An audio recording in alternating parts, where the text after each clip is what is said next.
Hi, I'm Corey. Welcome to Creating with Scraps.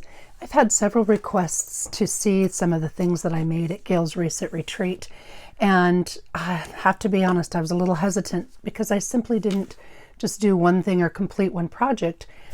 With all that inspiration and all those incredibly talented people, my mind went in a million different directions. So I didn't get a whole bunch of any one thing done, but I got a lot of little things done. So I'll go over that really quickly. One of the things that I did while I was there is I played with napkins. I had this brilliant plan that I was going to show you where here's one sheet.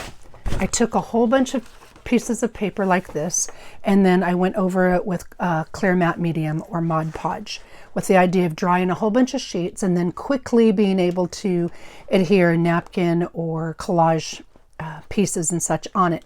Well, it wasn't one of my best ideas ever. It works great with a napkin and using an iron, but it didn't work nearly as well. It was more of a hassle than it was worth with collage. So I tried something new and I didn't love it, but I do that a lot. Before I share something with you, I play with it. I have an idea and I see if it works, and if it doesn't work, then I just don't share it. This is a piece. So anyway, back to what I was saying. I was playing with some of the ideas that I saw or got or what have you. You know, like here's a simple one with just a fold over the top piece for a journal insert. And obviously it's not done, it's a mock-up. And I got this from Gail.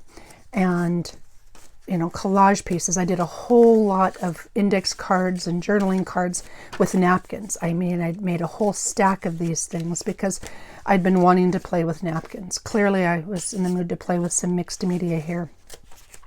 And these are for no particular reason other than, you know, I'll use them for a variety of things.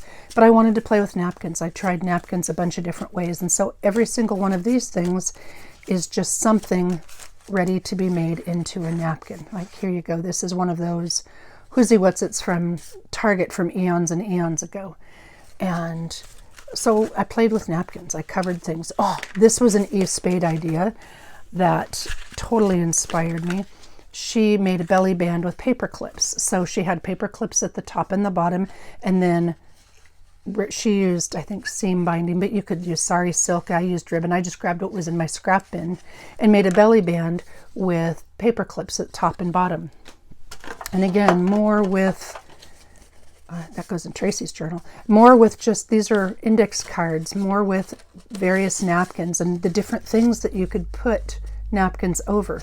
So these are library cards, index cards, just standard journaling cards.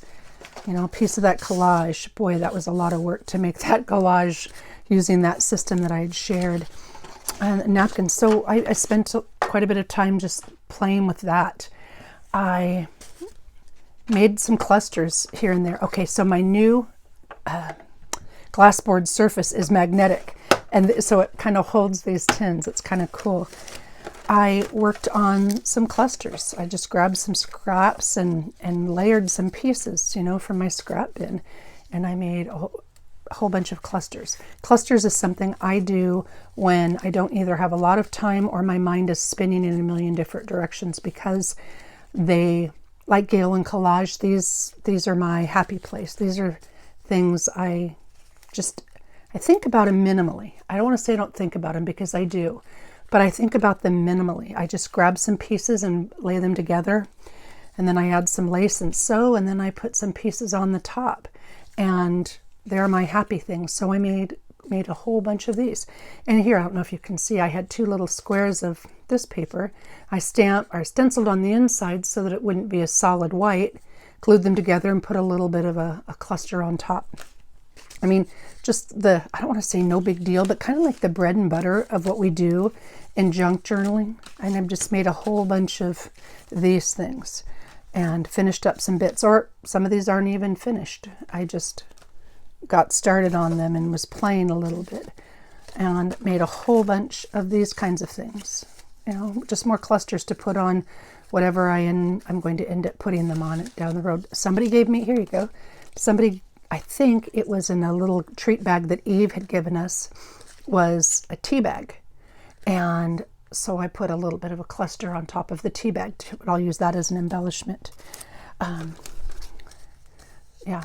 And here was an epic fail, but I was really wanting to try. I'd been wanting to play with mixed media, and I envisioned this black and white stamp on a little cluster with some cool dots of color, as it were, kind of like an alcohol ink look, but I didn't use alcohol ink. I used distress ink. So it was a fail.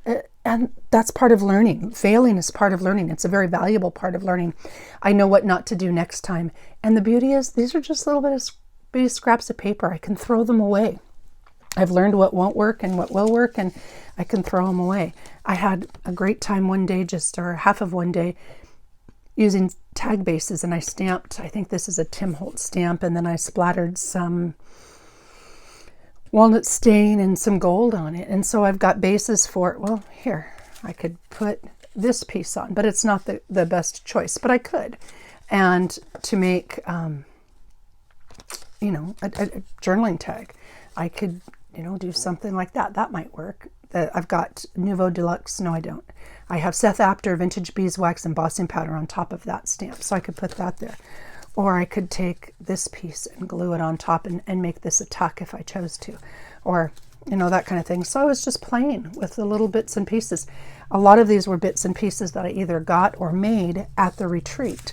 And so in my downtime, or I guess it was all downtime, but in my, thinking about other ideas time, I just made up a whole bunch of little clusters to use later on. I had started these pieces eons ago, and I brought them with me to finish, and I didn't finish them because I got sidetracked.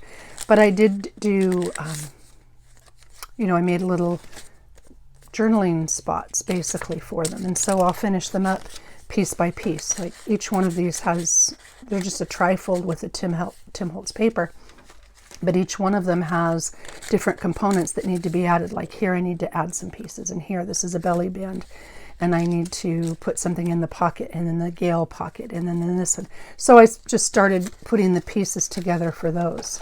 Again, nothing super specific, just kind of playing and listening to people, and going where I felt led with making things, which was really kind of fun. And see, here's another one. Gail had treated us to these adorable, her Gail's merch line, and I would make something and just toss it in here. And I haven't even looked at it since the retreat, so I didn't even know. It could be a hot mess. Oh yeah, see, more of the same. More of the journaling tags and cards and just playing. Yes, Corey, or I can hear people thinking, Corey, what are you going to do with these? I have a whole bunch of journals in the works and planned, and these will be pieces for that. I was there to visit for sure, but I was also there to heal, and just being able to sit and visit and play and not have to overthink anything. Gosh, I'd forgotten I even made some of these. They're a whole heck of a lot of fun. Here, more with the napkin. This was, I think, a bird napkin, single bird thing. So just kind of playing around, and you can see there's a ton of these things. Just sitting, sewing, playing, gluing, mostly me grabbing scraps. Here you go. This is a bunch of scraps. And I occasionally will challenge myself. All right, make sure you use some of your pictures. I brought my bins of supplies. Make sure you use some butterflies. Make sure you use some of your bird fussy cuts, that type of thing. So I'd challenge myself in that regard. May use some of your stickers, or like I said, use some of the Tim Holtz people. I don't know how well you can see those. So that was a good chunk of what I did. I also started on a couple of projects I'd been wanting to do. Like I had made this a little while ago. I think it was based on something I saw in Camilla Crafts. I think she did something like this with this two-sided, at least that's the note I left myself, this two-sided 12 by 12 one-sheet wonder.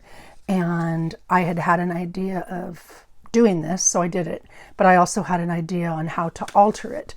And so I did the same type of a thing. I took that idea and I changed it just a little bit and made a little folio with it. Okay, see here, I even gave myself directions. And I didn't finish it because I've got places to tuck here and here and here. And then I did the insert, a little notebook insert, and then a pocket here, and then a side tuck here, and then that piece in the back. So I took what she had done And I changed it just because, you know, and I'm sure I'll do a video on at some point on how to make this if people are interested in it. But I played with it to see, well, okay, this was a fabulous idea and I loved making it, but how can I change it? How can I make it different? How can I make it mine? I had wanted to for a long time. Natasha at Treasure Books had done this really cool open spine, and I think I sent to my friend Lisa, I don't know, 6 months or more ago, I have got to try this, and I hadn't done it. So Deb, another attendee, had brought some chipboard to share, our heavy board, and then she shared this incredibly cool train ledger with us. And so I used that train ledger and some pieces that I'd already made to start a book. Now, it's not even remotely done, but I got started on it. And, you know, it needs maybe some stenciling or stamping or splatters or something like that on these very, very neutral pages. But I had had a handful of ephemera with black stitches, and I don't generally do that. And they needed a house to live in. So I combined those things and started this book. Again, I've got a lot more work to do in here to build some backgrounds and add some interest and such, but I played with this a little bit and just had a lot of fun with it, using some of those pieces with black stitching that I'd had. So I started on that, and again, that was from Natasha at Treasure Books, and I'd been wanting to try it, so I did. I had also in my stash had this little book. When I was making needle books, maybe 2 years ago, I'd had this little book that I wanted to finish.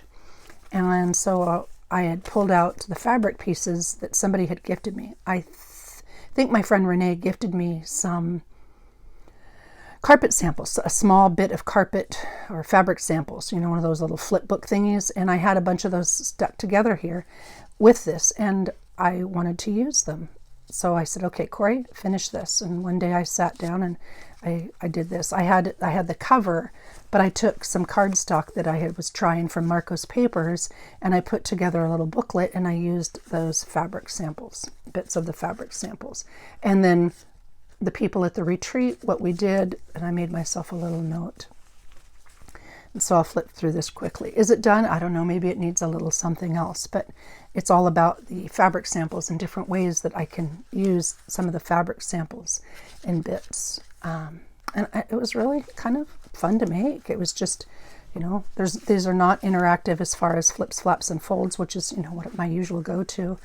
And and things I love to make because I had put the pages in. And that's a question I get asked a lot. Okay, do you sew the pages in and then decorate the pages? Do you decorate the pages then sew, or do you do a little bit of both? And honestly, just depending on what I'm doing, I do a little bit of both. These, I sewed the pages in and then put the pieces on the pages. Other times I will do certain elements that I know need to be sewn on the pages. Basically, I'll pre-plan the pages and sew them before I put them in the signature. It is almost never that I decorate everything before sewing in because I make my things so fat.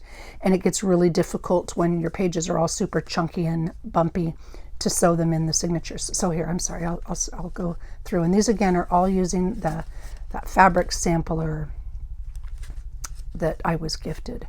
And each page has a little bit of that on it. This is just a piece of lace that has been lined with tracing paper.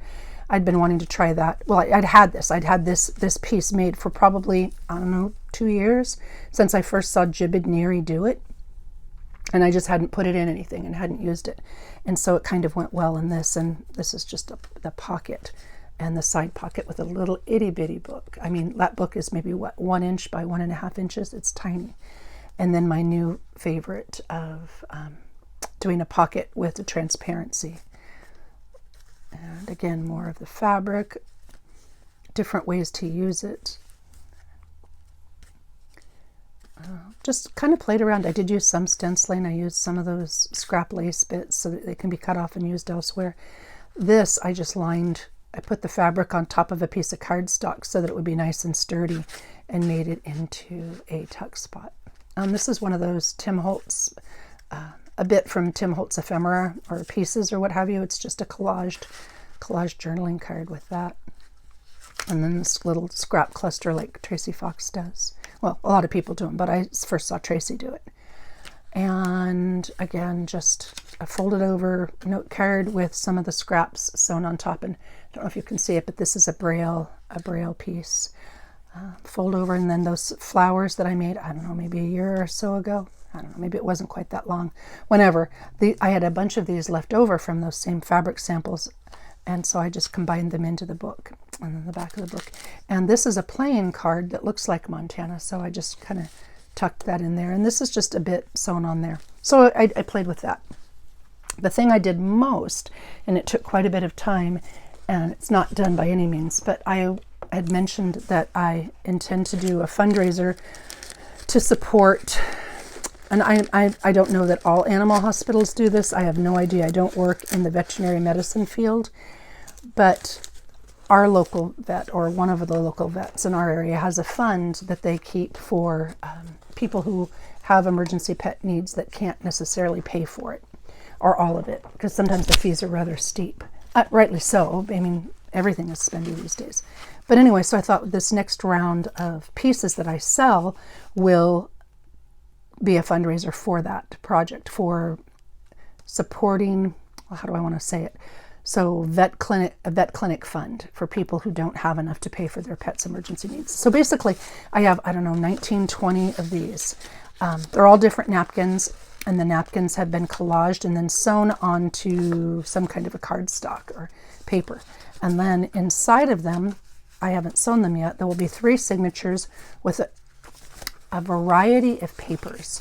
And what I mean by that is they're all different things that you can use, kind of like a sampler book, different things that you can use and include in your junk journals. Now, this is by no means exhaustive. It's just some of the things that I use frequently, and I enjoy seeing the different textures. So mixed media paper, lined paper, linen paper,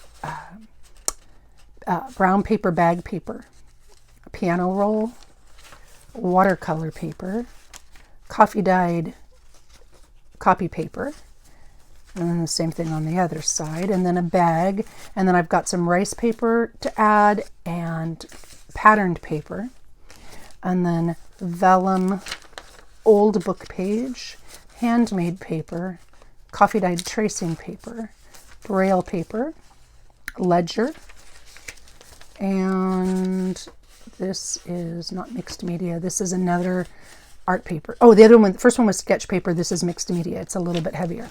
And so the idea, and then a bag. And the idea here is kind of like a little sampler book. And then I've got little packages that I've started with some of the things that you can include in your junk journals. And then I'll sew these in, of course, and have them ready to go. But some of the things that you can include in your junk journals, like library cards and cigarette or tea cards, vocabulary cards, envelopes, playing cards, information cards, postcards, little books, you know, the huge variety of ephemera and pieces that we tuck into it. I've got some vintage pieces, blue chip stamps, things like that. So it'll have kind of a bag attached. I'll probably have a couple of pieces of handmade ephemera as well. Some of the things that I do, I guess Lord knows I've got plenty now, but I will kind of put these together and sell them for the fundraiser as a, I don't want to say do it yourself, but I don't know, maybe this summer when school's out, we'll do a make along with me kind of a thing where I pull one of these and say, okay, on this page, I'm going to try this, or on this page. I don't know that for sure. I haven't worked out the details, but that's kind of what I was thinking as I was assembling these this last week. But I've got a whole bunch of those in a variety of sizes. It's just whatever was available with the napkins. And so I did that. And yeah, I think that's most of what I did. I visited, I drank a lot of coffee. I rested, I healed, and I had an absolutely great time. One thing I wanted to address, one of the people had asked me a while ago to share tips for junk journaling and making junk journals and channels and YouTube and all of that stuff. Guys, I am by no means an expert. I don't study things. I don't edit videos. I don't know much about it at all. I don't know that I'm the person to share those. Even this video is way outside of my comfort zone because I'm a big believer in do you. I am a teacher at heart. That's what I do. That's who I am. And that's why I started sharing in the first place. I like to figure out something and ways to alter it and then share it with other people so they can try it too. She's really cute. She's just a really pretty lady. I like doing that. And so that's why where I focus my channel and what I do. But I don't, that's not the recipe for other people. Like Gail is just an amazing craft with me kind of a person. Sure, she's got great ideas and techniques and such, but she's just a delightful way to spend some crafting time. I mean, that's the function in my mind and in my heart, that Gail fills. Ooh, that's kind of scary. So do you offer you. I don't have any advice for success other than be you. Give people something that they might benefit from, and and if it works out, awesome, and if it doesn't, that's okay too, because you stretch and you grow and you do all those things while you're doing it. All right, so there is my retreat share, the projects I'm working on, what's coming up. Honestly, we have 2 weeks and a couple days of school left. My school's not out until June 22nd. So realistically, it's going to be a little bit before I get all these things done and loaded. I intend to put them in Etsy as long as Etsy cooperates, but I don't know that for sure. I don't know what the cost is going to be. I haven't thought that far ahead, but I've got all of those. Oh, and I did a little bit more work on those Scrapbuster idea books. I did a little bit more for that. And again, those will be coming out after school is out for sure, but I don't know exactly when. My daughter is getting married at the end of July, and that will keep us busy for a bit. And then we're going on an Alaskan cruise at the first week of July, so that kind of changes things as well. Or second week of July. We're going to Alaska the second week of July. All right, that's where I've been. Thank you to the beautiful ladies who allowed me to share some time with them. Gail, you are just the best. And I can't even tell you how much, if you have the opportunity to go on a retreat, to get away, to visit with other people who do what you do and love doing the same things that you love doing, jump on it, because it is just the best experience ever. All right, thank you very much for watching. Take care. I hope I answered your questions, and happy creating.